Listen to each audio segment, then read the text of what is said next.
Now that you know about odds, let's talk about different things you can bet on. We already talked about Moneyline, which is just which team wins the game. But the other two very popular things to bet on are the handicap, otherwise known as the spread, and the over-under, also known as the total. The handicap just means how much a team has to win by. For example, the Thunder are -5.5 versus the Pacers, which means they're a 5.5 point favorite. The Pacers are a 5.5 point underdog. If the Thunder score 100 points and the Pacers score 95 points, what you can do is you subtract 5.5 from the Thunder's points, which is 100. So 100 minus 5.5 is 94.5. And since that's less than 95, which the Pacers scored, Thunder minus 5.5 loses. On the other hand, the Pacers are plus 5.5. So they have 95 points plus 5.5, which is 100.5, and that's more than the 100 that the Thunder scored. So the Pacers plus 5.5 is a winning bet. Total or over under is also super simple and self-explanatory. The total here is 228.5. That means if there are 229 total points scored in the game from both teams or more, the over wins. If there are 228 combined points from both teams or less, then the under wins. It's the same idea in baseball, but in baseball, the spread or the handicap is usually just 1.5 because baseball is a lower scoring game than basketball. So here the Reds are plus 1.5 and the Guardians are minus 1.5, their favorites. So if the Reds lose by 1, Guardians 7, Reds 6,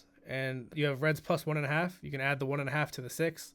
So now it's 7.5, which is they beat the Guardians with the spread. Same thing for total.